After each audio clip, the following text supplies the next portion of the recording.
ओशो दा लैक्चर। सुनिया मैं कोई किश्ती उल्ट गई सी। एक व्यक्ति उस किश्ती च बच गया ते एक निर्जन दीप ते जा लग्या। दिन 2 दिन 4 दिन हफ्ता 2 हफ्ते उन्हें उਡੀਕ ਕੀਤੀ कि जिस वड्डी दुनिया ਦਾ ਉਹ ਨਿਵਾਸੀ ਸੀ ਉੱਥੋਂ ਕੋਈ ਉਹਨੂੰ ਬਚਾਉਣ ਆ ਜਾਵੇ। ਫਿਰ ਮਹੀਨੇ ਵੀ ਬੀਤ ਗਏ, ਵਰੇ ਵੀ ਬੀਤ ਗਏ। ਫਿਰ ਕਿਸੇ ਨੂੰ ਆਉਂਦਾ ਨਾ ਦੇਖ ਕੇ ਹੌਲੀ ਹੌਲੀ ਉਡੀਕ ਕਰਨਾ ਭੁੱਲ ਗਿਆ। 5 ਵਰਿਆਂ ਦੇ ਬਾਅਦ ਕੋਈ ਜਹਾਜ਼ ਉੱਥੋਂ ਲੰਘਿਆ। ਉਸ ਇਕਾਂਤ ਨਿਰਜਨ ਦੀਪ ਉੱਤੇ ਉਸ ਆਦਮੀ ਨੂੰ ਕੱਢਣ ਦੀ ਖਾਤਰ ਜਹਾਜ਼ ਦੇ ਲੋਕਾਂ ਨੂੰ ਉਤਾਰਿਆ ਤੇ ਜਦ ਉਹਨਾਂ ਆਦਮੀਆਂ ਨੇ ਉਸ ਖੋ ਗਏ ਆਦਮੀ ਨੂੰ ਚੱਲਣ ਨੂੰ ਕਿਹਾ ਤਾਂ ਉਹ ਵਿਚਾਰ 'ਚ ਪੈ ਗਿਆ।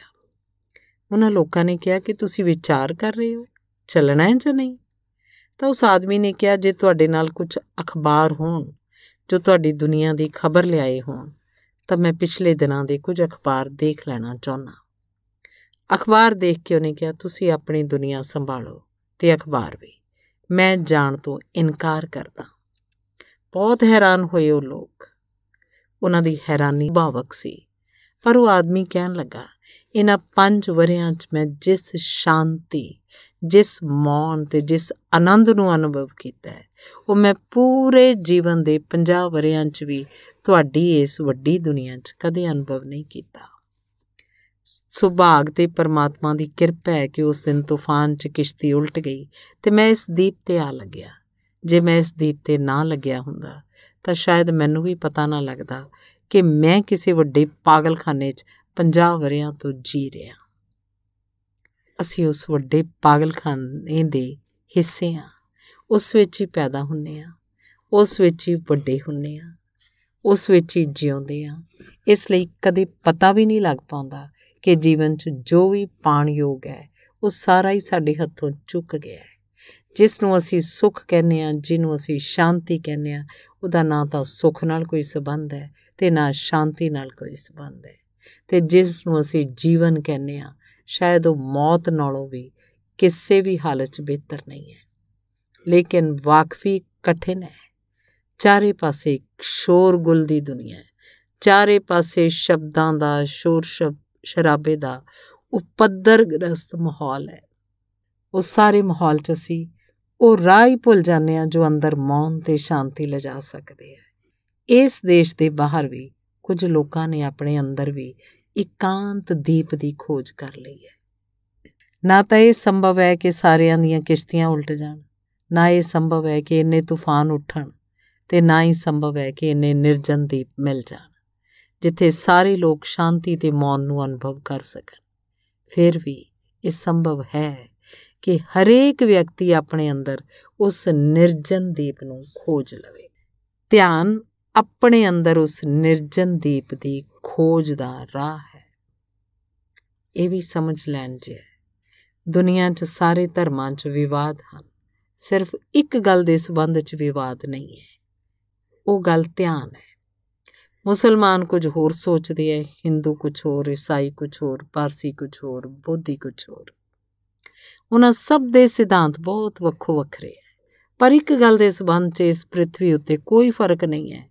ਉਹ ਇਹ ਹੈ ਕਿ ਜੀਵਨ ਦੇ ਆਨੰਦ ਦਾ ਮਾਰਗ ਧਿਆਨ ਵਿੱਚੋਂ ਦੀ ਹੋ ਕੇ ਜਾਂਦਾ ਹੈ ਅਤੇ ਪਰਮਾਤਮਾ ਤੱਕ ਜੇਕਰ ਕੋਈ ਵੀ ਕਦੇ ਪਹੁੰਚਿਆ ਹੈ ਤਾਂ ਧਿਆਨ ਦੀ ਪੌੜੀ ਦੇ ਇਲਾਵਾ ਹੋਰ ਕਿਸੇ ਪੌੜੀ ਤੋਂ ਨਹੀਂ। ਭਾਵੇਂ ਜੀਸਸ, ਭਾਵੇਂ ਬੁੱਧ, ਭਾਵੇਂ ਮੁਹੰਮਦ ਅਤੇ ਭਾਵੇਂ ਮਹਾਂਵੀਰ, ਕੋਈ ਵੀ ਜਿਹਨੇ ਜੀਵਨ ਦੀ ਪਰਮ ਧਨਤਾ ਨੂੰ ਅਨੁਭਵ ਕੀਤਾ ਹੈ ਉਹਨੇ ਆਪਣੇ ਅੰਦਰ ਗਹਿਰੇ ਡੁੱਬ ਕੇ ਉਸ ਨਿਰਜਨ ਦੀਪ ਦੀ ਖੋਜ ਕਰ ਲਈ ਹੈ। ਇਸ ਧਿਆਨ ਦੇ ਵਿਗਿਆਨ ਦੇ ਸੰਬੰਧ ਵਿੱਚ 2-3 ਗੱਲਾਂ ਤੁਹਾਨੂੰ ਕਹਿਣੀਆਂ। ਪਹਿਲੀ ਗੱਲ ਇਹ ਹੈ, ਆਮ ਤੌਰ 'ਤੇ ਜਦ ਅਸੀਂ ਬੋਲਦੇ ਹਾਂ ਤਦੇ ਸਾਨੂੰ ਪਤਾ ਲੱਗਦਾ ਹੈ ਕਿ ਸਾਡੇ ਅੰਦਰ ਕਿਹੜੇ ਵਿਚਾਰ ਚੱਲਦੇ ਹੈ। ਧਿਆਨ ਦਾ ਵਿਗਿਆਨ ਇਸ ਸਥਿਤੀ ਨੂੰ ਜਦ ਅਸੀਂ ਬੋਲਦੇ ਹਾਂ ਤਦੇ ਸਾਨੂੰ ਪਤਾ ਲੱਗਦਾ ਹੈ ਸਾਡੇ ਅੰਦਰ ਕੀ ਸੀ। ਬੜੀ ਉੱਪਰਲੀ ਅਵਸਥਾ ਮੰਨਦਾ ਹੈ। ਜੇ ਇੱਕ ਆਦਮੀ ਨਾ ਬੋਲੇ ਅਸੀਂ ਪਛਾਣ ਵੀ ਨਾ ਪਾਵਾਂਗੇ ਕਿ ਉਹ ਕੌਣ ਹੈ, ਕੀ ਹੈ। ਸੁਕਰਾਤ ਨੇ ਕਿਸੇ ਨਾਲ ਮਿਲਦੇ ਵਕਤ ਕਿਹਾ ਸੀ ਕਿ ਤੂੰ ਬੋਲ ਕੁਛ ਤਾਂ ਪਛਾਣ ਲਵਾਂ ਕਿ ਤੂੰ ਕੌਣ ਹੈ। ਤੁਸੀਂ ਨਾ ਬੋਲੋ ਕੁਝ ਤਾਂ ਪਛਾਣ ਮੁਸ਼ਕਿਲ ਹੈ। ਇਸ ਲਈ ਤਾਂ ਅਸੀਂ ਜਾਨਵਰਾਂ ਨੂੰ ਅਲੱਗ-ਅਲੱਗ ਨਹੀਂ ਪਛਾਣ ਪਾਉਂਦੇ, ਕਿਉਂਕਿ ਉਹ ਬੋਲਦੇ ਨਹੀਂ ਹੈ। ਅਤੇ ਮੌਨ ਵਿੱਚ ਸਾਰੀਆਂ ਸ਼ਕਲਾਂ ਇੱਕੋ ਜਿਹੀਆਂ ਹੋ ਜਾਂਦੀਆਂ। ਸ਼ਬਦ ਸਾਡੇ ਬਾਹਰ ਪ੍ਰਗਟ ਹੁੰਦਾ ਹੈ, ਤਦ ਸਾਨੂੰ ਪਤਾ ਲੱਗ ਪਾਉਂਦਾ ਹੈ ਕਿ ਸਾਡੇ ਅੰਦਰ ਕੀ ਸੀ। ਧਿਆਨ ਦਾ ਵਿਗਿਆਨ ਕਹਿੰਦਾ ਹੈ ਕਿ ਇਹ ਅਵਸਥਾ ਸਭ ਤੋਂ ਉੱਪਰਲੀ ਅਵਸਥਾ ਹੈ ਚਿੱਤ ਦੀ। ਇਹ ਉੱਪਰ ਦੀ ਪਰਤ ਹੈ। ਅਸੀਂ ਨਹੀਂ ਬੋਲੇ ਹੁੰਦੇ, ਤਦ ਵੀ ਉਹਦੇ ਪਹਿਲਾਂ ਅੰਦਰ ਵਿਚਾਰ ਚੱਲਦਾ ਹੈ, ਨਹੀਂ ਤਾਂ ਅਸੀਂ ਬੋਲਾਂਗੇ ਕਿਵੇਂ। ਜੇ ਮੈਂ ਕਹਿੰਦਾ ਓਮ ਤਾਂ ਉਹਦੇ ਪਹਿਲਾਂ ਕਿ ਮੈਂ ਕਿਹਾ, ਉਹਦੇ ਪਹਿਲਾਂ ਮੇਰੇ ਵੀ ਬੁੱਲਾਂ ਦੇ ਪਾਰ ਤੇ ਮੇਰੇ ਹਿਰਦੇ ਦੇ ਕਿਸੇ ਕੋਨੇ 'ਚ ਓਮ ਦਾ ਨਿਰਮਾਣ ਹੋ ਜਾਂਦਾ ਹੈ। ਧਿਆਨ ਕਹਿੰਦਾ ਹੈ ਇਹ ਦੂਜੀ ਪਰਤ ਹੈ ਸ਼ਖਸੀਅਤ ਦੀ ਗਹਿਰਾਈ ਦੀ। ਆਮ ਤੌਰ 'ਤੇ ਆਦਮੀ ਉੱਪਰ ਦੀ ਪਰਤ ਉੱਤੇ ਹੀ ਜਿਉਂਦਾ ਹੈ, ਉਹਨੂੰ ਦੂਜੀ ਪਰਤ ਦਾ ਵੀ ਪਤਾ ਨਹੀਂ ਹੁੰਦਾ। ਉਹਦੇ ਬੋਲਣ ਦੀ ਦੁਨੀਆ ਦੇ ਹੇਠਾਂ ਵੀ ਇੱਕ ਸੋਚਣ ਦਾ ਜਗਤ ਹੈ, ਉਹਦਾ ਵੀ ਉਹਨੂੰ ਕੁਝ ਪਤਾ ਨਹੀਂ ਹੁੰਦਾ। ਕਾਸ਼ ਜੇ ਸਾਨੂੰ ਸਾਡੇ ਸੋਚਣ ਦੇ ਜਗਤ ਦਾ ਪਤਾ ਲੱਗ ਜਾਏ ਤਾਂ ਅਸੀਂ ਬਹੁਤ ਹੈਰਾਨ ਹੋ ਜਾਈਏ। ਜਿੰਨਾ ਅਸੀਂ ਸੋਚਦੇ ਹਾਂ ਉਹਦਾ ਥੋੜ੍ਹਾ ਜਿਹਾ ਹਿੱਸਾ ਬੋਲਣ 'ਚ ਪ੍ਰਗਟ ਹੁੰਦਾ ਹੈ। ਠੀਕ ਐਵੇਂ ਹੀ ਜਿਵੇਂ ਇੱਕ ਬਰਫ਼ ਦੇ ਟੁਕੜੇ ਨੂੰ ਅਸੀਂ ਪਾਣੀ 'ਚ ਪਾ ਦੇਈਏ, ਇੱਕ ਹਿੱਸਾ ਉੱਪਰ ਹੋ ਜਾਏਗਾ, 9 ਹਿੱਸਾ ਹੇਠਾਂ ਡੁੱਬ ਜਾਏਗਾ। ਸਾਡਾ ਵੀ 9 ਹਿੱਸਾ ਜੀਵਨ ਵਿਚਾਰ ਦੇ ਹੇਠਾਂ ਡੁੱਬਿਆ ਰਹਿੰਦਾ ਹੈ, ਇੱਕ ਹਿੱਸਾ ਉੱਪਰ ਦਿਖਾਈ ਪੈਂਦਾ ਹੈ। ਇਸ ਲਈ ਅਕਸਰ ਅਜਿਹਾ ਹੋ ਜਾਂਦਾ ਹੈ ਕਿ ਅਸੀਂ ਕ੍ਰੋਧ ਕਰ ਚੁੱਕਦੇ ਹਾਂ ਜਦ ਅਸੀਂ ਕਹਿੰਦੇ ਹਾਂ ਇਹ ਕਿਵੇਂ ਸੰਭਵ ਹੋਇਆ। ਇੱਕ ਆਦਮੀ ਹੱਤਿਆ ਕਰ ਦਿੰਦਾ, ਫਿਰ ਪਛਤਾਵਾ ਕਰਦਾ ਹੈ, ਕਹਿੰਦਾ ਮੈਂ ਕਿਵੇਂ ਹੱਤਿਆ ਕੀਤੀ। ਉਹ ਕਹਿੰਦਾ ਹੈ ਇਨ ਸਪਾਈਟ ਆਫ ਮੀ, ਮੇਰੇ ਬਾਵਜੂਦ ਅਜਿਹਾ ਹੋ ਗਿਆ, ਮੈਂ ਤਾਂ ਅਜਿਹਾ ਕਰਨਾ ਹੀ ਨਹੀਂ ਚਾਹਿਆ ਸੀ। ਉਹਨੂੰ ਪਤਾ ਨਹੀਂ ਕਿ ਹੱਤਿਆ ਅਚਨਚੇਤੀ ਨਹੀਂ ਹੈ, ਉਹ ਪਹਿਲਾਂ ਅੰਦਰ ਤਿਆਰ ਹੁੰਦੀ ਹੈ, ਲੇਕਿਨ ਉਹ ਤਲ ਗਹਿਰਾ ਹੈ, ਉਸ ਤਲ ਨਾਲ ਸਾਡਾ ਕੋਈ ਸੰਬੰਧ ਨਹੀਂ ਰਹਿ ਗਿਆ ਹੈ। ਧਿਆਨ ਕਹਿੰਦਾ ਹੈ ਪਹਿਲੇ ਤਲ ਦਾ ਨਾਮ ਵੈਖਰੀ ਹੈ, ਦੂਜੇ ਤਲ ਦਾ ਨਾਮ ਮੱਧਿਅਮਾ ਹੈ। ਉਹਦੇ ਹੇਠਾਂ ਵੀ ਇੱਕ ਤਲ ਹੈ ਜਿਹਨੂੰ ਧਿਆਨ ਦਾ ਵਿਗਿਆਨ ਪਸ਼ਯੰਤ ਆਖਦਾ ਹੈ। ਇਹਦੇ ਪਹਿਲਾਂ ਕਿ ਅੰਦਰ ਬੁੱਲਾਂ ਦੇ ਪਾਰ ਹਿਰਦੇ ਦੇ ਕੋਨੇ 'ਚ ਸ਼ਬਦ ਨਿਰਮਿਤ ਹੋਣ, ਉਸ ਤੋਂ ਵੀ ਪਹਿਲਾਂ ਸ਼ਬਦ ਦਾ ਨਿਰਮਾਣ ਹੁੰਦਾ ਹੈ। ਪਰ ਉਸ ਤੀਜੇ ਤਲ ਦਾ ਸਾਨੂੰ ਆਮ ਤੌਰ 'ਤੇ ਕੋਈ ਪਤਾ ਨਹੀਂ ਹੁੰਦਾ, ਉਸ ਨਾਲ ਸਾਡਾ ਕੋਈ ਸੰਬੰਧ ਨਹੀਂ ਹੁੰਦਾ। ਦੂਜੇ ਤੱਕ ਅਸੀਂ ਕਦੀ ਕਦਾਈ ਝਾਕ ਪਾਉਂਦੇ ਹਾਂ, ਤੀਜੇ ਤੱਕ ਅਸੀਂ ਕਦੇ ਝਾਕ ਹੀ ਨਹੀਂ ਪਾਉਂਦੇ। ਧਿਆਨ ਦਾ ਵਿਗਿਆਨ ਕਹਿੰਦਾ ਹੈ ਕਿ ਪਹਿਲਾ ਤਲ ਬੋਲਣ ਦਾ ਹੈ, ਦੂਜਾ ਤਲ ਸੋਚਣ ਦਾ ਹੈ, ਤੀਜਾ ਤਲ ਦਰਸ਼ਨ ਦਾ ਹੈ। ਪਸ਼ਯੰਤ ਦਾ ਅਰਥ ਹੈ ਦੇਖਣਾ, ਜਿੱਥੇ ਸ਼ਬਦ ਦੇਖੇ ਜਾਂਦੇ ਹੈ। ਮੁਹੰਮਦ ਕਹਿੰਦੇ ਆ ਕਿ ਮੈਂ ਕੁਰਾਨ ਦੇਖੀ, ਸੁਣੀ ਨਹੀਂ। ਵੇਦ ਦੇ ਰਿਸ਼ੀ ਕਹਿੰਦੇ ਆ ਕਿ ਅਸੀਂ ਗਿਆਨ ਦੇਖਿਆ, ਸੁਣਿਆ ਨਹੀਂ। ਮੂਸਾ ਕਹਿੰਦਾ ਕਿ ਮੇਰੇ ਸਾਹਮਣੇ 10 ਕਮਾਂਡਡ ਪ੍ਰਗਟ ਹੋਏ, ਦਿਖਾਈ ਪਏ, ਮੈਂ ਸੁਣੇ ਨਹੀਂ। ਇਹ ਤੀਜੇ ਤਲ ਦੀ ਗੱਲ ਹੈ ਜਿੱਥੇ ਵਿਚਾਰ ਦਿਖਾਈ ਪੈਂਦੇ ਹੈ, ਸੁਣਾਈ ਨਹੀਂ। ਤੀਜਾ ਤਲ ਵੀ ਧਿਆਨ ਦੇ ਹਿਸਾਬ ਨਾਲ ਮਨ ਦਾ ਆਖਰੀ ਤਲ ਨਹੀਂ ਹੈ। ਚੌਥਾ ਇੱਕ ਤਲ ਹੈ ਜਿਹਨੂੰ ਧਿਆਨ ਦਾ ਵਿਗਿਆਨ ਪਰਾ ਆਖਦਾ ਹੈ। ਉੱਥੇ ਵਿਚਾਰ ਦਿਖਾਈ ਵੀ ਨਹੀਂ ਪੈਂਦੇ, ਸੁਣਾਈ ਵੀ ਨਹੀਂ ਪੈਂਦੇ। ਅਤੇ ਜਦ ਕੋਈ ਵਿਅਕਤੀ ਦੇਖਣ ਅਤੇ ਸੁਣਨ ਤੋਂ ਹੇਠਾਂ ਉਤਰ ਜਾਂਦਾ ਹੈ ਤਦ ਉਸ ਚੌਥੇ ਤਲ ਦਾ ਪਤਾ ਲੱਗਦਾ ਹੈ। ਉਸ ਚੌਥੇ ਤਲ ਦੇ ਪਾਰ ਜੋ ਜਗਤ ਹੈ ਉਹ ਧਿਆਨ ਦਾ ਜਗਤ ਹੈ। 4 ਸਾਡੀਆਂ ਪਰਤਾਂ ਹਨ। ਇਹਨਾਂ 4 ਕੰਧਾਂ ਦੇ ਅੰਦਰ ਸਾਡੀ ਆਤਮਾ ਹੈ। ਅਸੀਂ ਬਾਹਰ ਦੀਆਂ ਪਰਤਾਂ ਦੇ ਵੀ ਕੰਧ ਦੇ ਬਾਹਰ ਹੀ ਜਿਉਂਦੇ ਹਾਂ। ਪੂਰੀ ਜ਼ਿੰਦਗੀ ਸ਼ਬਦਾਂ ਦੀ ਪਰਤ ਦੇ ਨਾਲ ਜਿਉਂਦੇ ਹਾਂ ਅਤੇ ਚੇਤਾ ਨਹੀਂ ਆਉਂਦਾ ਕਿ ਖਜ਼ਾਨੇ ਬਾਹਰ ਨਹੀਂ ਹੈ, ਸਿਰਫ ਬਾਹਰ ਰਾਹਾਂ ਦੀ ਧੂੜ ਹੈ। ਆਨੰਦ ਬਾਹਰ ਨਹੀਂ ਹੈ, ਬਾਹਰ ਆਨੰਦ ਦੀ ਧੁਨ ਵੀ ਸੁਣਾਈ ਪੈ ਜਾਏ ਤਾਂ ਬਹੁਤ ਹੈ। ਜੀਵਨ ਦਾ ਸਭ ਕੁਝ ਅੰਦਰ ਹੈ, ਅੰਦਰ ਗੂੜੇ ਹਨੇਰੇ 'ਚ ਦੱਬਿਆ ਹੋਇਆ। ਧਿਆਨ ਉੱਥੋਂ ਤੱਕ ਪਹੁੰਚਣ ਦਾ ਰਾਹ ਹੈ। ਪ੍ਰਿਥਵੀ ਉੱਤੇ ਬਹੁਤ ਸਾਰੇ ਰਾਹਾਂ ਤੋਂ ਉਸ 5ਵੀਂ ਸਥਿਤੀ ਤੱਕ ਪਹੁੰਚਣ ਦੀ ਕੋਸ਼ਿਸ਼ ਕੀਤੀ ਜਾ ਰਹੀ ਹੈ। ਅਤੇ ਜੋ ਵਿਅਕਤੀ ਇਹਨਾਂ 4 ਸਥਿਤੀਆਂ ਨੂੰ ਪਾਰ ਕਰਕੇ 5ਵੀਂ ਗਹਿਰਾਈ 'ਚ ਨਹੀਂ ਡੁੱਬ ਪਾਉਂਦਾ, ਉਸ ਵਿਅਕਤੀ ਨੂੰ ਜੀਵਨ ਤਾਂ ਮਿਲਿਆ, ਪਰ ਜੀਵਨ ਨੂੰ ਜਾਣਨ ਦੀ ਉਹਨੇ ਕੋਈ ਕੋਸ਼ਿਸ਼ ਨਹੀਂ ਕੀਤੀ। ਉਸ ਵਿਅਕਤੀ ਨੂੰ ਖਜ਼ਾਨੇ ਤਾਂ ਮਿਲੇ, ਪਰ ਖਜ਼ਾਨਿਆਂ ਤੋਂ ਅਣਵਾਕਫ ਹੀ ਰਿਹਾ। ਰਾਹਾਂ ਉੱਤੇ ਭੀਖ ਮੰਗਣ 'ਚ ਸਮਾਂ ਗੁਜ਼ਾਰਿਆ। ਉਸ ਵਿਅਕਤੀ ਦੇ ਕੋਲ ਵੀਣਾ ਤਾਂ ਸੀ ਜਿੱਥੋਂ ਸੰਗੀਤ ਪੈਦਾ ਹੋ ਸਕਦਾ ਸੀ, ਪਰ ਉਹਨੇ ਕਦੇ ਉਹਨੂੰ ਛੋਹਿਆ ਨਹੀਂ। ਉਹਦੀਆਂ ਉਂਗਲਾਂ ਦੀ ਕਦੇ ਕੋਈ ਛੋਹ ਦੀ ਵੀਣਾ ਤੱਕ ਨਹੀਂ ਪਹੁੰਚੀ। ਜਿਹਨੂੰ ਅਸੀਂ ਸੁੱਖ ਕਹਿੰਦੇ ਹਾਂ, ਧਰਮ ਉਹਨੂੰ ਸੁੱਖ ਨਹੀਂ ਕਹਿੰਦਾ। ਉਹ ਸੁੱਖ ਹੈ ਵੀ ਨਹੀਂ। ਅਸੀਂ ਵੀ ਚੰਗੀ ਤਰ੍ਹਾਂ ਜਾਣਦੇ ਹਾਂ ਕਿ ਸੁੱਖ ਸਾਡਾ ਕਰੀਬ ਕਰੀਬ ਅਜਿਹਾ ਹੈ। ਮੈਨੂੰ ਇੱਕ ਛੋਟੀ ਜਿਹੀ ਕਹਾਣੀ ਯਾਦ ਆਉਂਦੀ ਹੈ। ਇੱਕ ਆਦਮੀ ਆਪਣੇ ਮਿੱਤਰਾਂ ਦੇ ਕੋਲ ਬੈਠਾ ਹੈ, ਬਹੁਤ ਬੇਚੈਨ, ਬਹੁਤ ਪਰੇਸ਼ਾਨ। ਤੇ ਅਜਿਹਾ ਜਾਪਦਾ ਹੈ ਕਿ ਉਹਦੇ ਅੰਦਰ ਕੋਈ ਬਹੁਤ ਕਸ਼ਟ, ਬਹੁਤ ਪੀੜ ਦੀ ਦਬਾਈ ਹੋਈ ਹੈ। ਆਖਰਕਾਰ ਇੱਕ ਮਿੱਤਰ ਉਹਨੂੰ ਪੁੱਛਦਾ ਹੈ, ਇੰਨੇ ਪਰੇਸ਼ਾਨ ਹੋ, ਗੱਲ ਕੀ ਹੈ? ਸਿਰ 'ਚ ਦਰਦ ਹੈ, ਪੇਟ 'ਚ ਦਰਦ ਹੈ? ਉਸ ਆਦਮੀ ਨੇ ਕਿਹਾ, ਨਹੀਂ, ਨਾ ਸਿਰ 'ਚ ਦਰਦ ਹੈ, ਨਾ ਪੇਟ 'ਚ ਦਰਦ ਹੈ, ਮੇਰੀ ਜੁੱਤੀ ਬਹੁਤ ਲੱਗ ਰਹੀ ਹੈ, ਬਹੁਤ ਤੰਗ ਹੈ ਜੁੱਤੀ। ਉਸ ਮਿੱਤਰ ਨੇ ਕਿਹਾ, ਜੁੱਤੀ ਨੂੰ ਲਾ ਦਿਓ, ਤੇ ਜੇ ਇੰਨੀ ਤੰਗ ਜੁੱਤੀ ਹੈ ਕਿ ਪਰੇਸ਼ਾਨ ਕਰ ਰਹੀ ਹੈ ਤਾਂ ਜ਼ਰਾ ਢਿੱਲੀ ਜੁੱਤੀ ਖਰੀਦ ਲਓ। ਉਸ ਆਦਮੀ ਨੇ ਕਿਹਾ, ਨਹੀਂ, ਇਹ ਨਹੀਂ ਹੋ ਸਕੇਗਾ, ਮੈਂ ਉਂਝ ਹੀ ਬਹੁਤ ਮੁਸੀਬਤ ਵਿੱਚ ਹਾਂ, ਮੇਰੀ ਪਤਨੀ ਬਿਮਾਰ ਹੈ, ਮੈਂ ਜਿਸ ਵਿਅਕਤੀ ਨੂੰ ਨਹੀਂ ਚਾਹੁੰਦਾ, ਲੜਕੀ ਨੇ ਉਸ ਨਾਲ ਵਿਆਹ ਕਰਵਾ ਲਿਆ ਹੈ, ਲੜਕਾ ਸ਼ਰਾਬੀ ਹੈ, ਜੁਆਰੀ ਹੈ, ਤੇ ਮੇਰੀ ਹਾਲਤ ਦਿਵਾਲੇ ਦੇ ਕਰੀਬ ਹੈ, ਮੈਂ ਉਂਝ ਹੀ ਬਹੁਤ ਦੁਖੀ ਹਾਂ। ਉਹਨਾਂ ਮਿੱਤਰਾਂ ਨੇ ਕਿਹਾ, ਤੁਸੀਂ ਪਾਗਲ ਹੋ, ਉਂਝ ਹੀ ਬਹੁਤ ਦੁੱਖ ਵਿੱਚ ਹੋ ਤਾਂ ਜੁੱਤੀ ਤਾਂ ਬਦਲ ਲਓ। ਉਸ ਆਦਮੀ ਨੇ ਕਿਹਾ, ਇਸ ਜੁੱਤੀ ਦੇ ਨਾਲ ਮੇਰਾ ਇੱਕੋ ਇੱਕ ਸੁੱਖ ਰਹਿ ਗਿਆ ਹੈ। ਤਦ ਉਹ ਬਹੁਤ ਹੈਰਾਨ ਹੋਏ। ਉਹਨਾਂ ਨੇ ਕਿਹਾ, ਇਹ ਸੁੱਖ ਕਿਸ ਤਰ੍ਹਾਂ ਦਾ ਹੈ? ਉਸ ਆਦਮੀ ਨੇ ਕਿਹਾ, ਮੈਂ ਮੁਸੀਬਤਾਂ ਵਿੱਚ ਹਾਂ, ਦਿਨ ਭਰ ਇਹ ਜੁੱਤੀ ਮੈਨੂੰ ਚੁੱਭਦੀ ਹੈ, ਸ਼ਾਮ ਨੂੰ ਜਦ ਮੈਂ ਜੁੱਤੀ ਨੂੰ ਲਾਉਂਦਾ ਤਾਂ ਮੈਨੂੰ ਬਹੁਤ ਰਾਹਤ ਮਿਲਦੀ ਹੈ। ਇੱਕ ਹੀ ਸੁੱਖ ਮੇਰੇ ਕੋਲ ਬਚਿਆ ਹੈ, ਸ਼ਾਮੀ ਜਦ ਇਸ ਜੁੱਤੀ ਨੂੰ ਘਰ ਜਾ ਕੇ ਲਾਉਣਾ ਤਾਂ ਬੜੀ ਰਿਲੀਫ, ਬੜੀ ਰਾਹਤ ਮਿਲਦੀ ਹੈ। ਬਸ ਇੱਕ ਹੀ ਸੁੱਖ ਮੇਰੇ ਕੋਲ ਹੈ, ਹੋਰ ਤਾਂ ਦੁੱਖ ਹੀ ਦੁੱਖ ਹਨ। ਇਸ ਜੁੱਤੀ ਨੂੰ ਮੈਂ ਨਹੀਂ ਬਦਲ ਸਕਦਾ। ਜਿਹਨੂੰ ਅਸੀਂ ਸੁੱਖ ਆਖਦੇ ਹਾਂ, ਉਹ ਤੰਗ ਜੁੱਤੀ ਨਾਲੋਂ ਜ਼ਿਆਦਾ ਸੁੱਖ ਨਹੀਂ ਹੈ, ਰਿਲੀਫ ਤੋਂ ਵੱਧ ਸੁੱਖ ਨਹੀਂ ਹੈ। ਜਿਸ ਨੂੰ ਅਸੀਂ ਸੁੱਖ ਕਹਿੰਦੇ ਹਾਂ, ਉਹ ਥੋੜ੍ਹੀ ਦੇਰ ਲਈ ਕਿਸੇ ਤਣਾਅ ਤੋਂ ਮੁਕਤੀ ਹੈ, ਨਕਾਰਾਤਮਕ ਹੈ, ਨੈਗੇਟਿਵ ਹੈ। ਇੱਕ ਆਦਮੀ ਥੋੜ੍ਹੀ ਦੇਰ ਲਈ ਸ਼ਰਾਬ ਪੀ ਲੈਂਦਾ ਹੈ, ਸੋਚਦਾ ਹੈ ਸੁੱਖ ਵਿੱਚ ਹੈ। ਇੱਕ ਆਦਮੀ ਥੋੜ੍ਹੀ ਦੇਰ ਲਈ ਸੈਕਸ 'ਚ ਉਤਰ ਜਾਂਦਾ ਹੈ, ਸੋਚਦਾ ਹੈ ਸੁੱਖ 'ਚ ਹੈ। ਇੱਕ ਆਦਮੀ ਥੋੜ੍ਹੀ ਦੇਰ ਲਈ ਸੰਗੀਤ ਸੁਣ ਲੈਂਦਾ ਹੈ, ਸੋਚਦਾ ਹੈ ਸੁੱਖ ਵਿੱਚ ਹੈ। ਇੱਕ ਆਦਮੀ ਬੈਠ ਕੇ ਗੱਪ-ਸ਼ਪ ਕਰ ਲੈਂਦਾ, ਹਾਸਾ ਮਜ਼ਾਕ ਕਰ ਲੈਂਦਾ, ਹੱਸ ਲੈਂਦਾ, ਸੋਚਦਾ ਹੈ ਸੁੱਖ ਵਿੱਚ ਹੈ। ਇਹ ਸਾਰੇ ਸੁੱਖ ਤੰਗ ਜੁੱਤੀ ਨੂੰ ਸ਼ਾਮੀ ਲਾਹ ਦੇਣ ਨਾਲੋਂ ਭਿੰਨ ਨਹੀਂ ਹਨ। ਇਹਨਾਂ ਦਾ ਸੁੱਖ ਨਾਲ ਕੋਈ ਵੀ ਸੰਬੰਧ ਨਹੀਂ ਹੈ। ਸੁੱਖ ਇੱਕ ਪੋਜ਼ਿਟਿਵ, ਇੱਕ ਵਿਧਾਇਕ ਸਥਿਤੀ ਹੈ, ਨਕਾਰਾਤਮਕ ਨਹੀਂ। ਸੁੱਖ ਨਿੱਛ ਵਰਗਾ ਨਹੀਂ ਹੈ ਕਿ ਤੁਹਾਨੂੰ ਨਿੱਛ ਆ ਜਾਂਦੀ ਹੈ, ਪਿੱਛੋਂ ਇੱਕ ਰਾਹਤ ਮਿਲਦੀ ਹੈ, ਕਿਉਂਕਿ ਨਿੱਛ ਪਰੇਸ਼ਾਨ ਕਰ ਰਹੀ ਸੀ। ਸੁੱਖ ਇੱਕ ਨਕਾਰਾਤਮਕ ਚੀਜ਼ ਨਹੀਂ ਹੈ, ਲੇਕਿਨ ਇੱਕ ਬੋਝ ਮਨ ਤੋਂ ਲੱਥ ਜਾਂਦਾ ਹੈ, ਪਿੱਛੋਂ ਚੰਗਾ ਲੱਗਦਾ ਹੈ।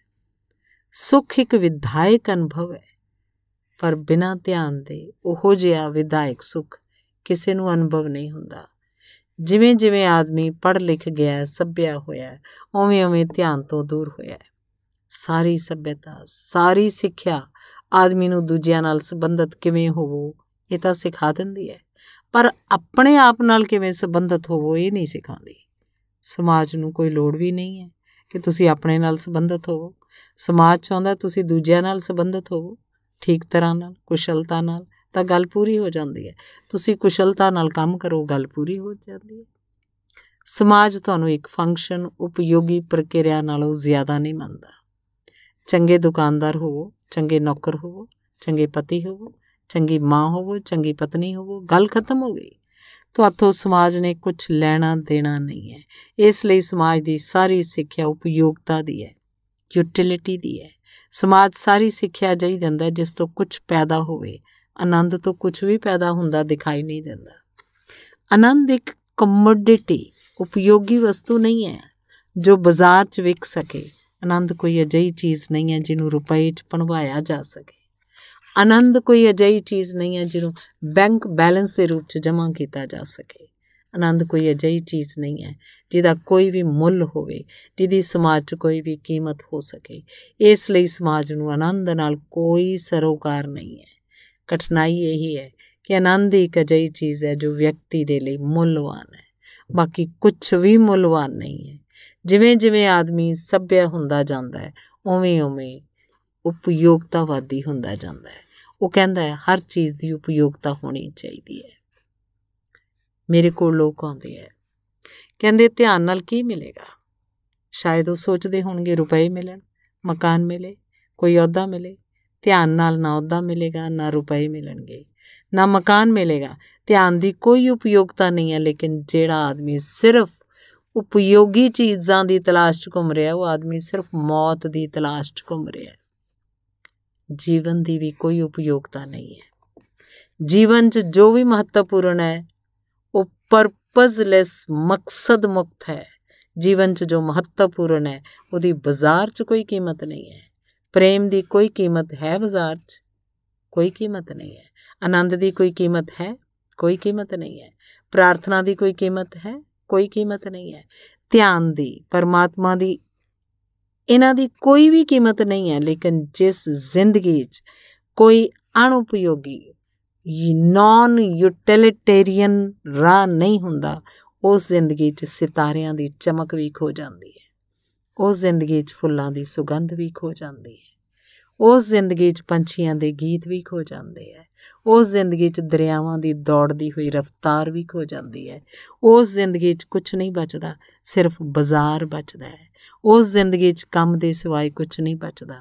ਉਸ ਜ਼ਿੰਦਗੀ 'ਚ ਤਣਾਅ ਅਤੇ ਪਰੇਸ਼ਾਨੀ ਅਤੇ ਚਿੰਤਾਵਾਂ ਦੇ ਸਿਵਾ ਕੁਛ ਵੀ ਨਹੀਂ ਬਚਦਾ।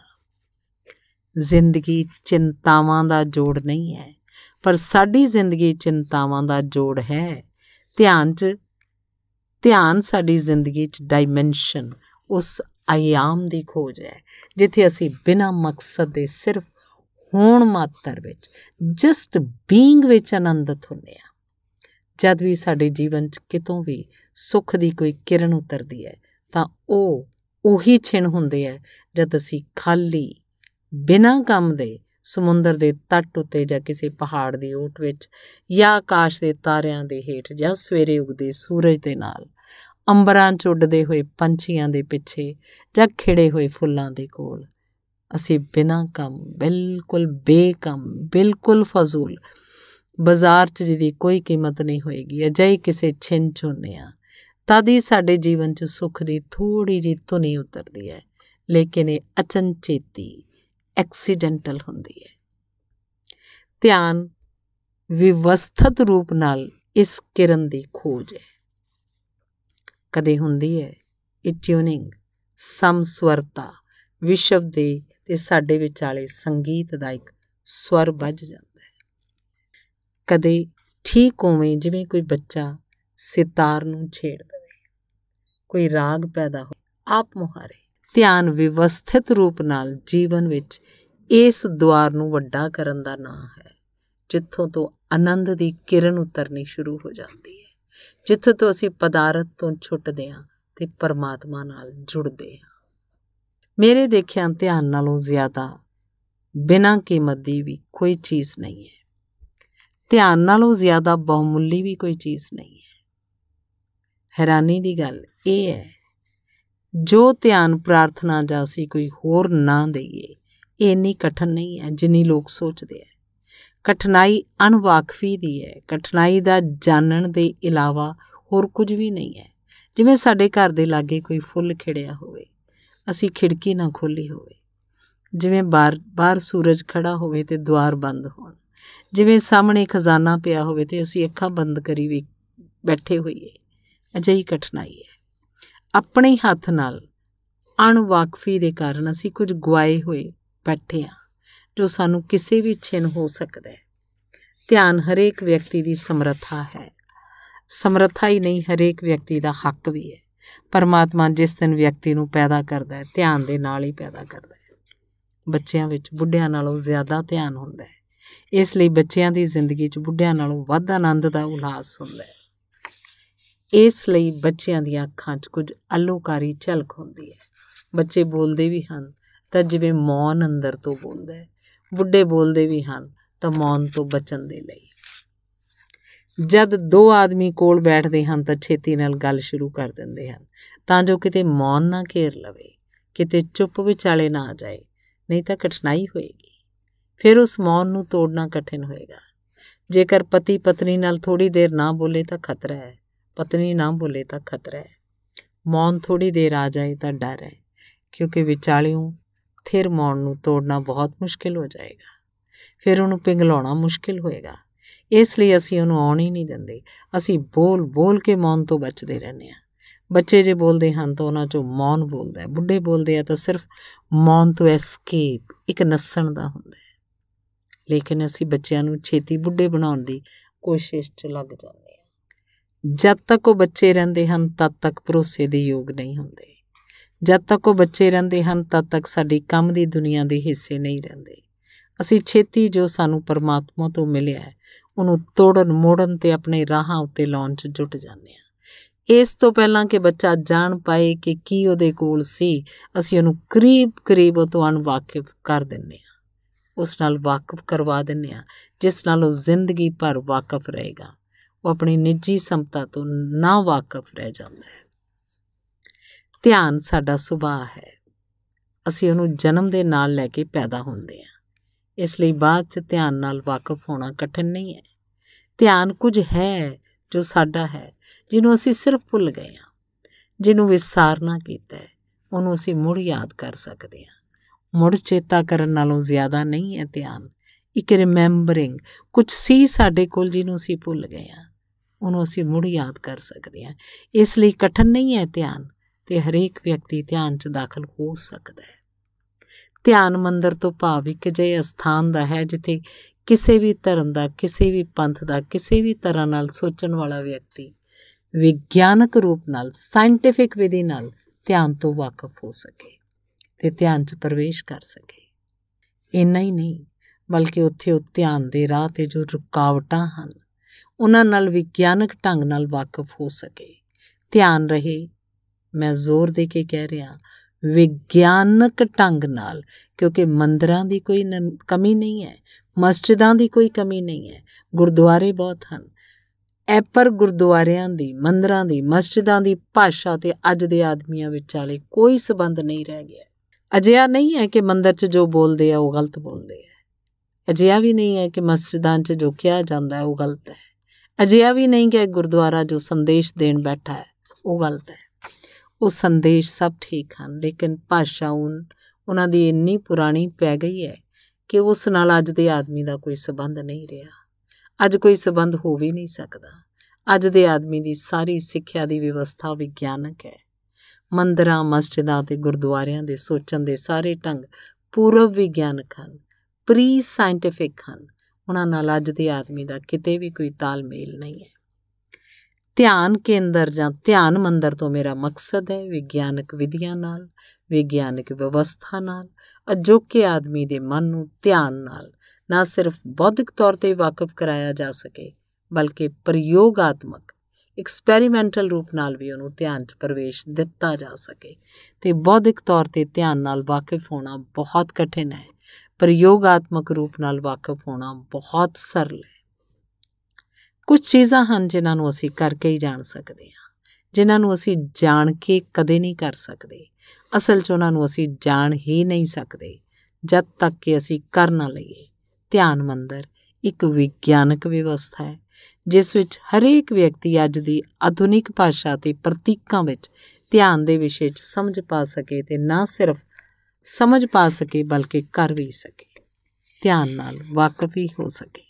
ਇਸ 'ਚ 2-3 ਗੱਲਾਂ ਖਿਆਲ 'ਚ ਲੈਣ ਚਾਹੀਆਂ। ਕਈ ਬਹੁਤ ਛੋਟੀਆਂ ਜਿਹੀਆਂ ਚੀਜ਼ਾਂ ਸਾਡੇ ਖਿਆਲ 'ਚ ਨਹੀਂ ਹੁੰਦੀਆਂ। ਡਾਕਟਰ ਪ੍ਰਲਸ ਇੱਕ ਅਮਰੀਕਨ ਮਨੋਵਿਗਿਆਨਕ ਹੈ ਜਿਹਨੇ ਬਹੁਤ ਛੋਟੀ ਜਿਹੀ ਗੱਲ ਉੱਤੇ ਜ਼ਿੰਦਗੀ ਭਰ ਪ੍ਰਯੋਗ ਕੀਤਾ ਹੈ। ਇੱਕ ਬਹੁਤ ਛੋਟੀ ਗੱਲ ਜਿਹਦਾ ਸਾਨੂੰ ਖਿਆਲ ਵੀ ਨਹੀਂ ਹੋ ਸਕਦਾ। ਉਹਦਾ ਕਹਿਣਾ ਹੈ ਕਿ ਜੋ ਆਦਮੀ ਭੋਜਨ ਠੀਕ ਤਰ੍ਹਾਂ ਚਬਾ ਕੇ ਨਹੀਂ ਕਰਦਾ ਉਸ ਆਦਮੀ ਦੀ ਜ਼ਿੰਦਗੀ 'ਚ ਹਿੰਸਾ ਜ਼ਿਆਦਾ ਹੋਏਗੀ, ਉਹ ਵਾਇਲੈਂਟ ਹੋਏਗਾ। ਜਿਹੜਾ ਆਦਮੀ ਜ਼ਿੰਦਗੀ 'ਚ ਭੋਜਨ ਠੀਕ ਤਰ੍ਹਾਂ ਚਬਾ ਕੇ ਕਰਦਾ ਹੈ ਉਹਦਾ ਹੀ ਹਿੰਸਾ ਘੱਟ ਹੋ ਜਾਏਗੀ। ਬਹੁਤ ਅਜੀਬ ਜਿਹੀ ਗੱਲ ਹੈ। ਚਬਾਉਣ ਨਾਲ ਹਿੰਸਾ ਦਾ ਕੀ ਸੰਬੰਧ ਹੋ ਸਕਦਾ ਹੈ? ਲੇਕਿਨ ਪਲਸ ਦੀ 30 ਸਾਲ ਦੀ ਖੋਜ ਇਹੀ ਹੈ ਕਿ ਸਾਰੇ ਜਾਨਵਰ ਹਿੰਸਾ ਕਰਦੇ ਹੈ, ਜਦ ਵੀ ਹਿੰਸਾ ਕਰਦੇ ਹੈ ਤਾਂ ਦੰਦਾਂ ਨਾਲ ਹੀ ਕਰਦੇ ਹੈ। ਆਦਮੀ ਦੀ ਵੀ ਹਿੰਸਾ ਉਹਦੇ ਦੰਦਾਂ 'ਚ ਕੇਂਦਰਿਤ ਹੈ, ਪਰ ਆਦਮੀ ਨੇ ਜੋ ਭੋਜਨ ਵਿਕਸਿਤ ਕੀਤੇ ਉਹਨਾਂ 'ਚ ਇੰਨੀ ਹਿੰਸਾ ਨਹੀਂ ਹੋ ਪਾਉਂਦੀ, ਇਸ ਲਈ ਉਹਦੇ ਦੰਦਾਂ ਦੀ ਹਿੰਸਾ ਉਹਦੇ ਪੂਰੇ ਸਰੀਰ 'ਚ ਫੈਲ ਜਾਂਦੀ ਹੈ। ਪਲਸ ਨੇ ਪਿਛਲੇ ਅਨੇਕਾਂ ਵਰ੍ਹਿਆਂ 'ਚ ਜਿਹੜੇ ਹਿੰਸਕ ਸਨ, ਪਾਗਲ ਸਨ, ਜੋ ਹਿੰਸਾ ਦੇ ਬਿਨਾਂ ਕੀਤਿਆਂ ਰਹਿ ਨਹੀਂ ਸਕਦੇ, ਉਹਨਾਂ ਨੂੰ ਭੋਜਨ ਠੀਕ ਤਰ੍ਹਾਂ ਨਾਲ ਚਬਾਉਣ ਦਾ ਪ੍ਰਯੋਗ ਕਰਵਾਇਆ ਅਤੇ ਪਾਇਆ ਕਿ 3 ਮਹੀਨੇ ਦੇ ਪ੍ਰਯੋਗ 'ਚ ਜਿਹੜਾ ਆਦਮੀ ਬਿਨਾਂ ਚੀਜ਼ਾਂ ਨੂੰ ਤੋੜਨ ਭੰਨਣ ਦੇ ਰਹਿ ਨਹੀਂ ਸਕਦਾ, ਉਸ ਆਦਮੀ 'ਚੋਂ ਹਿੰਸਾ ਲੋਪ ਹੋ ਗਈ। ਪਰਲਸ ਨੇ ਫਿਰ ਦੰਦ, ਹਿੰਸਾ ਅਤੇ ਮਨੁੱਖ ਦੀ ਸ਼ਖਸੀਅਤ ਦੀ ਵਿਗਿਆਨਕ ਆਧਾਰਾਂ 'ਤੇ ਖੋਜਬੀਨ ਕੀਤੀ। ਉਹਦੀ ਗੱਲ ਬਹੁਤ ਦੂਰ ਤੱਕ ਸੱਚ ਸਾਬਤ ਹੋਈ। ਤੁਸੀਂ ਤਜਰਬਾ ਕਰਕੇ ਦੇਖੋ, ਸਮਝ ਆਏਗਾ। ਇੱਕ 15 ਦਿਨ ਭੋਜਨ ਨੂੰ ਇੰਨਾ ਚਬਾਓ ਜਦ ਤੱਕ ਲਿਕੁਇਡ ਨਾ ਹੋ ਜਾਏ, ਜਦ ਤੱਕ ਤਰਲ ਨਾ ਹੋ ਜਾਏ ਤਦ ਤੱਕ ਉਸ ਨੂੰ ਅੰਦਰ ਨਾ ਨਿਕਾਰੋ। 24 ਘੰਟੇ ਤੁਸੀਂ ਚੇਤੇ ਕਰੋ ਕਿ ਤੁਹਾਡੀ ਹਿੰਸਾ 'ਚ ਰੋਜ਼ ਫਰਕ ਪੈਂਦਾ ਜਾਂ ਨਹੀਂ ਪੈਂਦਾ। ਤੁਸੀਂ 21 ਦਿਨਾਂ ਦੇ ਪ੍ਰਯੋਗ ਤੋਂ ਬਾਅਦ ਦੰਗ ਰਹਿ ਜਾਓਗੇ ਕਿ ਤੁਹਾਡੇ ਕ੍ਰੋਧ 'ਚ ਫਰਕ ਹੋ ਗਿਆ। ਹੁਣ ਕ੍ਰੋਧ ਦੀ ਖਾਤਰ ਕੁਝ ਵੀ ਸਿੱਧਿਆ ਨਹੀਂ ਕਰਨਾ ਪਿਆ ਕਿਤੇ ਹੋਰ। ਜੇ ਤੁਸੀਂ ਸਿੱਧਾ ਕ੍ਰੋਧ ਦੀ ਖਾਤਰ ਕੁਝ ਕਰੋਗੇ ਤਾਂ ਕੋਈ ਫਰਕ ਨਹੀਂ ਪਏਗਾ। ਕ੍ਰੋਧ ਦਬ ਜਾਏਗਾ, ਇੱਕ ਪਾਸੇ ਤੋਂ ਦੂਜੇ ਪਾਸੇ ਤੋਂ ਨਿਕਲਣਾ ਸ਼ੁਰੂ ਹੋ ਜਾਏਗਾ। ਤੁਹਾਨੂੰ ਕਦੇ ਕ੍ਰੋਧ ਆ ਜਾਏ ਤਾਂ ਇੱਕ ਤਜਰਬਾ ਕਰਨਾ, ਆਪਣੀ ਟੇਬਲ ਦੇ ਹੇਠ ਦੋਵੇਂ ਹੱਥ ਬੰਨ੍ਹ ਕੇ ਨਹੁੰਆਂ ਨੂੰ ਆਪਣੀ ਹਥੇਲੀ 'ਚ ਜ਼ੋਰ ਨਾਲ ਖੋਭ ਲਵੋ। ਫਿਰ 3 ਵਾਰ ਮੁੱਠੀ ਜ਼ੋਰ ਨਾਲ ਮੀਚੋ ਤੇ ਖੋਲ੍ਹੋ ਤੇ ਫਿਰ ਕ੍ਰੋਧ ਕਰਕੇ ਦੇਖੋ। ਤੁਸੀਂ ਹੈਰਾਨ ਹੋ ਜਾਓਗੇ ਕਿ 3 ਵਾਰ ਮੁੱਠੀ ਨੂੰ ਖੋਲ੍ਹਣ ਤੇ ਬੰਦ ਕਰਨ 'ਚ ਤਾਕਤ ਖੋ ਗਈ, ਜਿਸ ਨਾਲ ਤੁਸੀਂ ਕ੍ਰੋਧ ਕਰ ਸਕਦੇ ਸੀ। ਅਸਲ 'ਚ ਨਹੁੰ ਤੇ ਦੰਦ ਹਿੰਸਾ ਦੇ ਕੇਂਦਰ ਹਨ। ਸਾਰੇ ਜਾਨਵਰ ਨਹੁੰਆਂ ਤੇ ਦੰਦਾਂ ਨਾਲ ਹਿੰਸਾ ਕਰ ਰਹੇ ਹਨ ਕਿਉਂਕਿ ਆਦਮੀ ਦੇ ਕੋਲ ਦੰਦ ਕਮਜ਼ੋਰ ਸੀ, ਨਹੁੰ ਕਮਜ਼ੋਰ ਸੀ, ਇਸ ਲਈ ਉਹਨੇ ਹਥਿਆਰ ਬਣਾਏ ਜਿਸ ਤੋਂ ਉਹਨੇ ਦੰਦਾਂ ਤੇ ਨਹੁੰਆਂ ਦਾ ਕੰਮ ਲਿਆ। ਜੇ ਅਸੀਂ ਆਦਮੀ ਦੇ ਸਾਰੇ ਹਥਿਆਰਾਂ ਨੂੰ ਦੇਖੀਏ ਤਾਂ ਅਸੀਂ ਪਾਵਾਂਗੇ ਕਿ ਜਾਂ ਤਾਂ ਦੰਦ ਦੇ ਵਿਸਥਾਰ ਹਨ ਤੇ ਜਾਂ ਨਹੁੰ ਦੇ। ਧੰਨਵਾਦ।